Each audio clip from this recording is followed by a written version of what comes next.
Okay, I have an answer. Okay, now we have the object. So we have write the total forces, right, on the object. Now remember, now if you look at this object, right, total amount of forces sigma F, the forces are balanced, right? Why? Because it is moving at constant velocity. First law of motion of Newton. It is zero, right? Zero kilonewtons. For the total forces acting on the object to be 0 kilonewtons, right? You know from the engines they are providing what? The D force of 6 kilonewtons and minus from left to right if it is positive, the friction must be against the moving object, right? Always the friction is acting against the direction of the movement. Remember it. So therefore F is 0. So therefore we take it into other side. F is what? 6 kilonewtons, and remember it is acting from right to left. That is the answer. Is it clear? Because the vehicle is moving at what? Constant velocity. Okay? Is it the vehicle is moving at constant velocity? If the vehicle is moving at constant velocity, as per the first law of Newton, is there a resultant force acting on the object? Is there a unbalanced force acting on the no? Right. So therefore, we are writing all the forces acting on the object. So 6 kilonewton of force is acting from left to right, and this force is acting against that friction is acting against. So therefore, negative F, right? So the total difference of these forces must be zero. That is why vehicle is moving at constant velocity, right? Okay. So therefore it is zero. So therefore this is just a matter of solving the equation, right? So therefore force must be 6 kilonewton. Remember the force, this force, the friction force is acting against the movement of this object. Is it clear? Hello? Is it understood?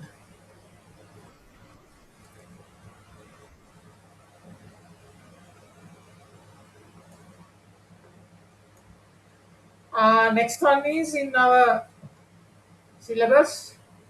So we discussed about Newton's first law of motion.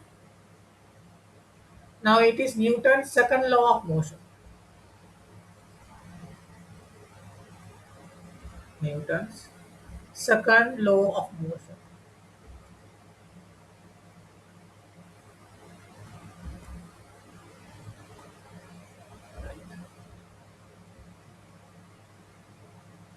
What is the second law of Newton's law? Newton's second law of motion. Can someone tell me?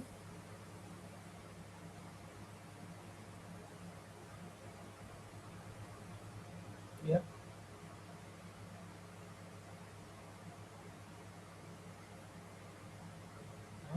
No one can remember. When an object, when an object, yeah, yeah.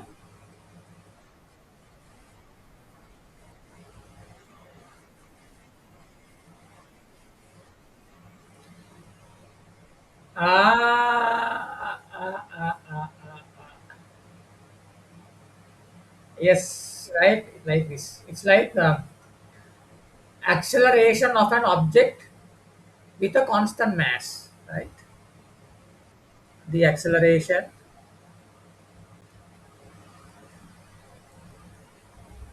of an object, right? Remember in this world, right?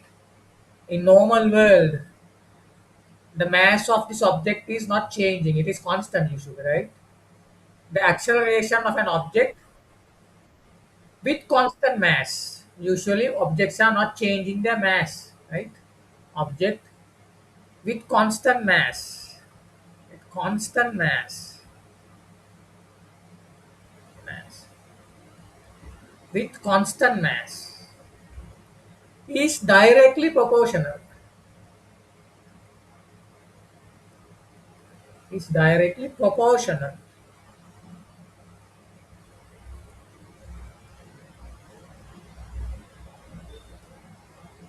to the resultant force on it. To the resultant force on it, right? So we can write it like this: the acceleration of an object, okay, is directly proportional to the resultant force on it.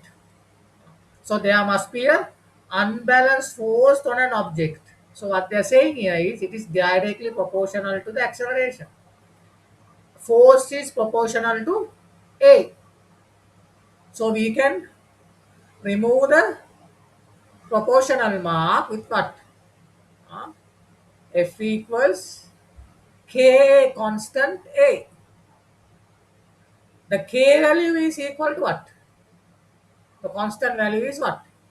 The mass, right? So this is how they have derived it. F equals ma, right? F is force, unbalanced force on an object, balanced force on the object. M is the mass, A is the acceleration towards the,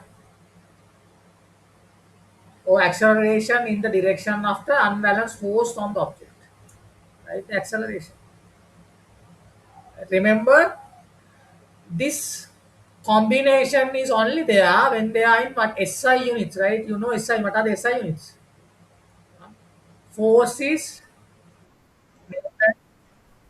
mass in kilograms, acceleration meters per square second, right? So these are few things. These are easy stuff, right? F equals ma. Let's do a question next. So usually we write it as sigma, right? Sigma F. Sigma F means total unbalanced force on the object, right? Total of forces, right? For example, if we take an object, there can be many forces acting against it. So we are talking about what? The resultant force, right? The object will move towards the direction of the resultant force, right? Usually, many forces are acting against an object, not just one force, right? So you know these things, right? Okay. Uh,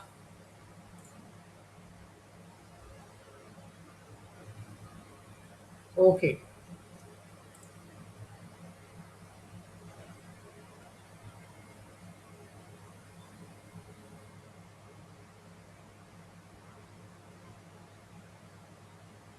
All right. I will give you a question.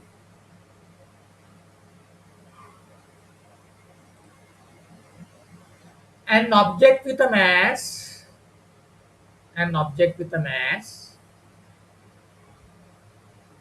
750 grams, is accelerating at a straight line, right? Acceleration at a straight line, 11 meters per second. Okay, this is the ground.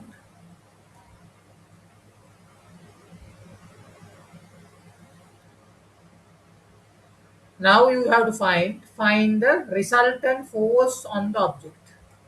Find the resultant force on the object. Find the resultant force from the SI units, right? Find the resultant force on the object.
Yes, Puta.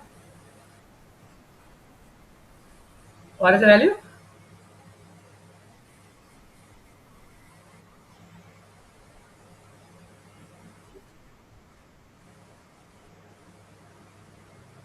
Okay, let's see. Sigma F equals very easy questions, right? These are like O level stuff. So they are asking about sigma F. Mass is what? In kilograms. Remember, in kilogram it is 0.75 kilograms. Always write the units. Acceleration is 11 meter per square second. What do you get? Three quarters of the 11. Three quarters is 11 is what? Yes. Three quarters. 8.25. 8.25. Be careful of the significant figures. This is in newtons. You must report here. You cannot exceed two significant figures, right? So it must be 8 point. You what? To one to two significant figures. It is what? 8.3, right? You have to break it from here. 8.3 newtons. Okay. You must be careful of the significant figures. Otherwise, you will not get full mark. Yeah.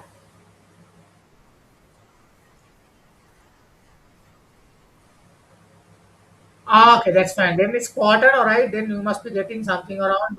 Yeah. Yes, that's okay. That's as long as you have applied it. But remember the significant figures, right? Okay, right. Right, let us moving on. Terminal velocity, one of my favorite, especially when we are talking about rocket science, right? Because rockets are moving up at thing called terminal velocity. They are not right after their initial acceleration. They are not actually accelerating upwards, right? They are actually moving at constant velocity, right? Okay, they are actually moving at terminal velocity, right? Okay. Now, what is terminal velocity? You must know what is terminal velocity. Yeah, terminal velocity. What is terminal velocity?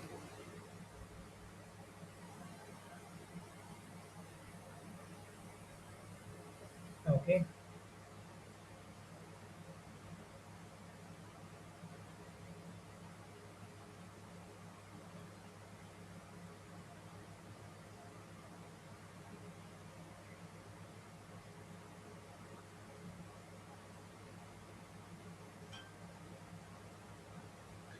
Terminal velocity means, for example,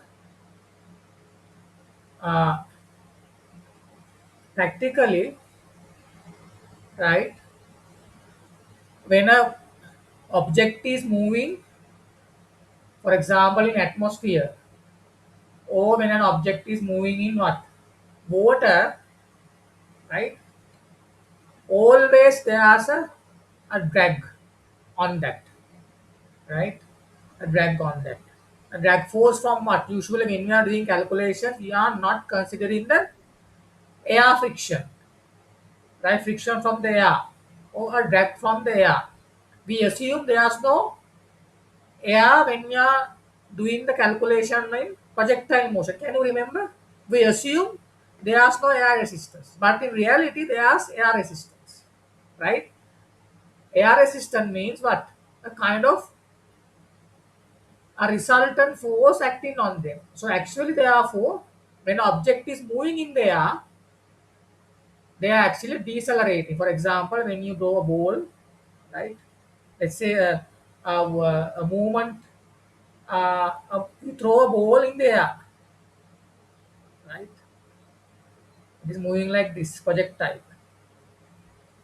When we are applying forces on this, we know there's a acceleration towards Earth or deceleration towards Earth due to what? Gravity, gravitational force is there. But we assume when we look at the horizontal component, we assume when we are doing projectile motion, when we consider the horizontal component, there is no unbalanced force acting against it. So therefore, we assume it is moving at constant velocity. The horizontal velocity is what? Constant. Can you remember?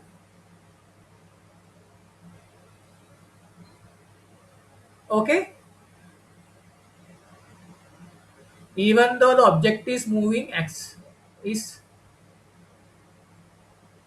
decelerating towards Earth vertically, when we take the horizontal component, it is moving at constant velocity. Why? There is no resultant force acting against it if there is no air resistance. But remember, if there's air, actually there's air, no? There's always a resistance from the air, right? A drag force, we call it the drag force. In reality, that is how it works. But if the drag force is considered, the motion is going to get more complicated. So therefore, initially in our mechanics, initial mechanics we are learning, we are not considering that, right? Otherwise, our calculation is going to be much more complicated. So there's an air drag. Drag force is here. There's the drag force, right? Right. And also, when an object is moving on the road,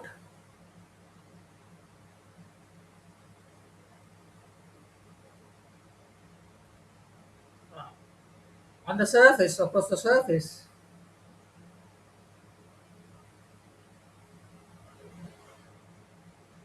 between this force, between these surfaces, there's another drag force, right? When the object is moving, let's say the object is moving at constant velocity. So between the surface also, there's a drag force, right? Okay.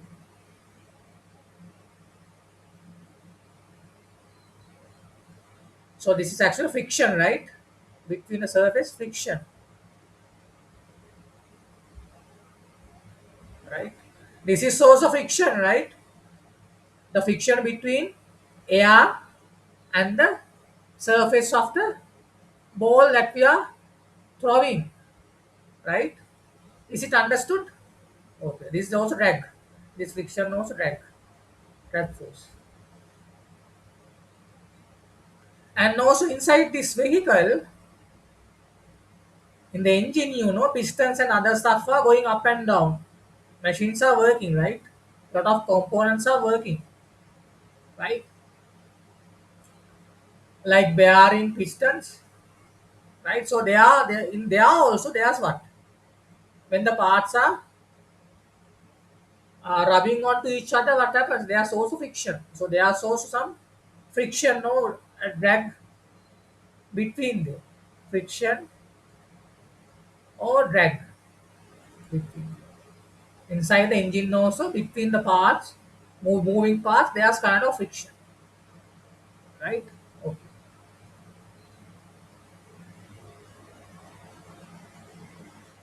Then what is terminal velocity?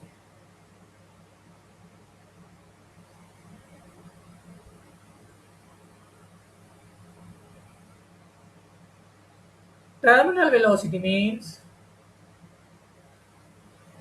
the practically the maximum velocity an object can move at. The maximum velocity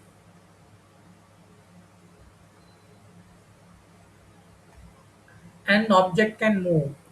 An object can move. Maybe through the air, maybe through the water, maybe on the road. Right? Why do we call maximum velocity? This is a practical limitation. Remember, for example, in your car speedometer, they have given us the maximum speed. Have you seen that? There are some maximum speed. Then, for example, when we talk about some certain sports cars, in the description they give you this car can travel at maximum speed of this. You can't go beyond that speed, right? Why?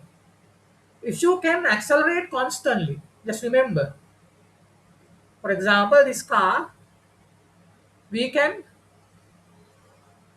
push the pedal and accelerate, right? But if we can accelerate this vehicle, the velocity will go up to what? If we can accelerate it, if this is the velocity time graph, what will happen then? If we accelerate it, the velocity will go up to infinity even. Can we do that in a vehicle? Just because we are pushing the pedals? No, right? We can't. It won't work like this practically. It won't. Just because you are pushing the pedal, the vehicle is not will start to accelerate, and after that, the vehicle is starting to decelerate. And no matter how hard you push the pedal, acceleration pedal, the vehicle will not accelerate any further. Keep that in mind. Practically, the velocity time graph will not be like this, right? It will come to a constant velocity, one way or the other, right? At the beginning, it will accelerate. It will come to a constant velocity. There's a limitation, right? Why? The more faster you go, right, the friction force will be acting on the object. Between these tires, there is a friction force, a drag force, the friction, right? The friction against the movement of the car. This friction includes the friction between the tires and also air drag, right? All these frictions can be considered. Air drag plus the friction between the surfaces. And what will happen? Now,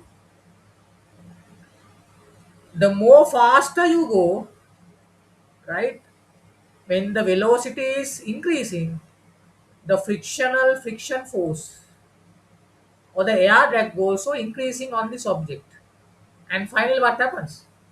Huh? From the engines on the vehicle, at the beginning we have this force, right? This force is constant from the vehicle's engine on the object. F is constant now. We have pushed the pedal. But remember, against this force, the friction forces are acting against it. F friction. Right? Little by little, the more faster you go when the velocity is increasing. For example, when you run faster, you feel the air resistance more, isn't it? When you drive faster, when you run faster, The wind is always against you. Therefore, more and more friction force acting against you. So there what will happen? This force is constant. Yeah? Yes. Yeah. Finally, this friction force will go up until these two becomes equal and the what? The total force acting against it is becoming zero. The resultant force becomes zero. Right? Force from the engines, force from the friction. The friction force will go up with the velocity. Finally, this will become equal. This will become equal means F friction will be equal to F force from the engines will be equal to friction. F friction. Ah. At that moment, the vehicle has reached the what? Maximum velocity it can have. Maximum velocity. The vehicle cannot move beyond that. Maximum top speed, right? Maximum velocity.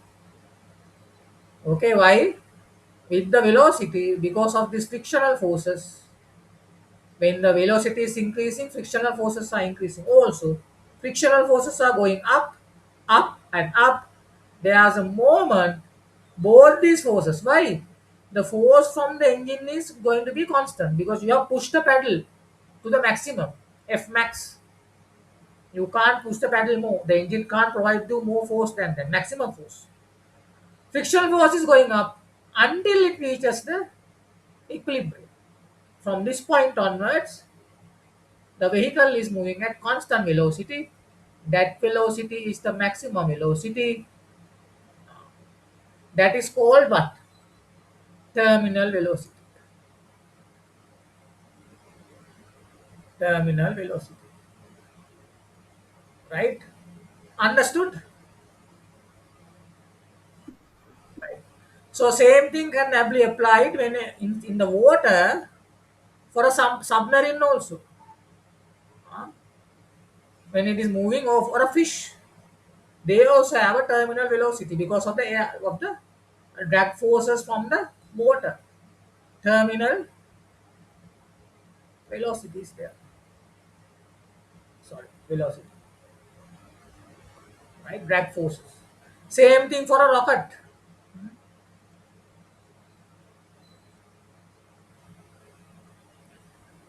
Or a rocket is going up and up and up and up, but it reaches to a certain terminal velocity. That is why it is always aerodynamic. Right? When the shape is aerodynamic, the drag forces are less, so therefore you can go to a much higher terminal velocity. For example, there was that war between Iran and America, right? And also Russia and Ukraine, and they say they have hypersonic missiles. Hypersonic missiles, as I know, it is something like so sonic speed like speed of sound, and there's ultrasonic. Ultrasonic means something between, as I remember, it is about 3 to 5 times of speed of sound. Hypersonic means about 10-15 times the speed of sound. Just imagine.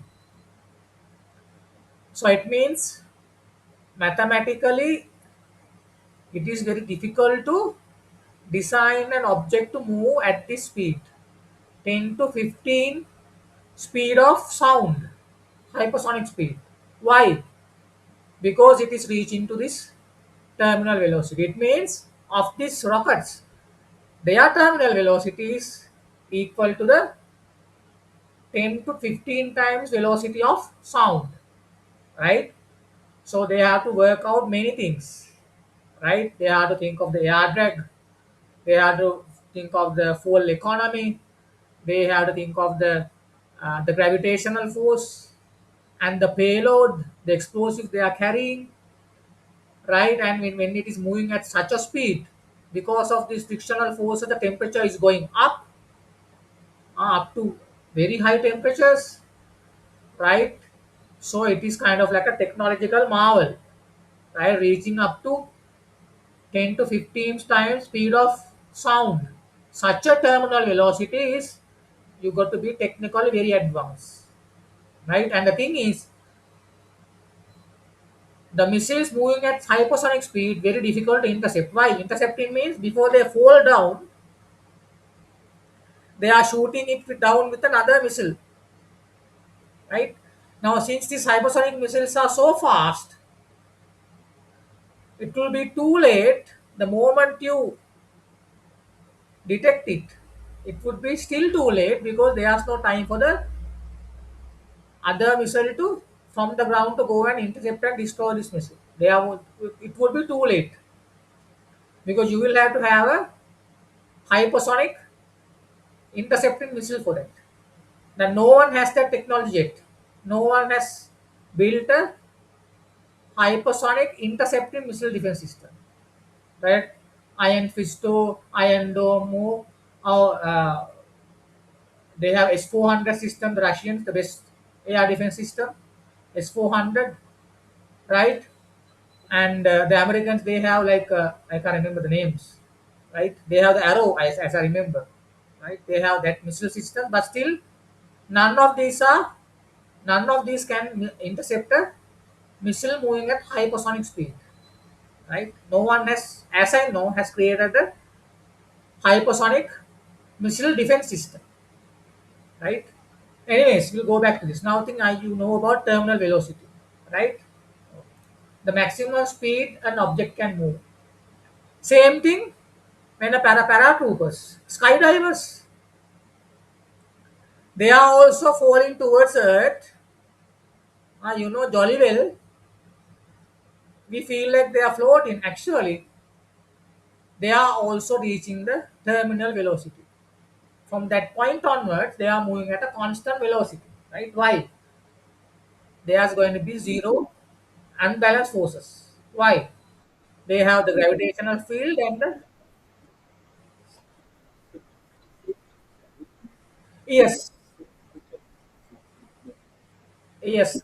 You think when they are closing the Earth, distance is close. That value is negligible, right? Yeah, very good question, right? That increase of gravitational field between the skydiver and the object is, that increase is infinitesimal compared to, since the mass of the skydiver is very small, that increase in force between these two objects is very negligible compared to the increase of air drag, right? Even though this is increasing a little bit, because of the velocity of this person, the air drag, air resistance is going up, right? Air resistance is increasing at a higher rate. So there will be a time where air drag and the gravitational forces are going to be the same, and that at that moment you call it, it is at the terminal velocity. Terminal velocity means maximum velocity. So they are moving towards Earth at the terminal velocity. That value is a very, very, very big value.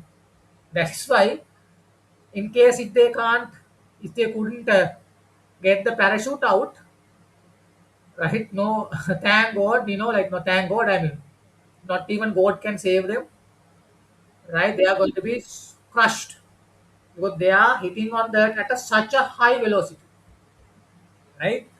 If they fall onto a school bus or a train, it could even destroy the whole bus because they are moving at such high velocity. High velocity means high kinetic energy, right? It's like a missile coming at a train or a bus because the mass of a person is around like 50 60 kilograms. Object at a very high velocity means it has a lot of kinetic energy, and it will release that energy just like a what, uh, asteroid, right? Okay, anyways, the asteroids are also dangerous because of the same reason. Asteroids are coming at a very high terminal velocity, right? Why? Until it reaches the atmosphere, it is accelerating. No terminal velocity. Why? They ask for friction in space. The moment it comes to the uh, atmosphere, it is starting to decelerate a bit, right? Start to decelerate and it comes to its terminal velocity, right? That velocity is a very high value. That is why even a very small stone, asteroid could, a small asteroid the size of a football, right, can destroy a whole building even. Very, very, very, very powerful because it contains a lot of kinetic energy because they are coming from outer space. Until it reaches the atmosphere, it is accelerating towards this. Only here they are starting to decelerate. By the time it reaches the terminal velocity, my god, very high velocity, but most of the time because of the air friction itself, they are getting destroyed, they are getting burned, right? But if someone comes through it, survive the journey, it is going to be very dangerous, right? Same thing happened. Yeah.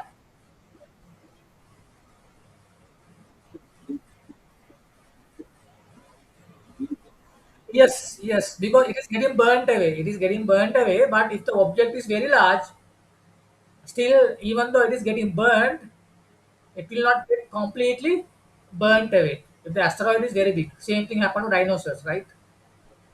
So if the object is kind of bigger, let's say the size of a school bus, it can survive the journey, right? So that is about terminal velocity.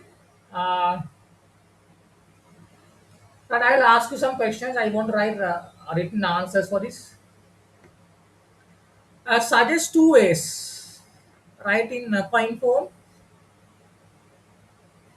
Suggest two ways a designer could increase the maximum velocity of a car. I suggest two ways a designer can design a car to increase its maximum velocity or can get to a higher terminal velocity. Streamline aerodynamic, right? For example, if you see the best, the highest velocity, highest terminal velocity is for what? Formula One cars, right? They have very low ground clearance, streamline shape, just like a rocket, and very low ground clearance, right? Just about to kiss the ground, and because of the shape, the air resistance is very low, right? Streamline,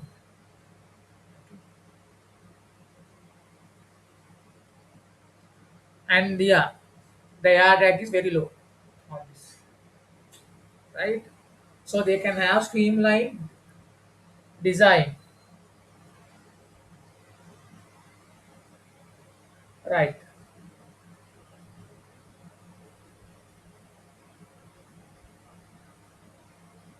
And also when we talk about the grip of the tires, they can use tires having uh, less grip. Now, if you have seen the Formula One tires, right, you don't see cuts in them, right? Have you seen that Formula One tires? They don't have these vertical cuts. Yeah, yeah, yeah. For a normal vehicle, friction is good.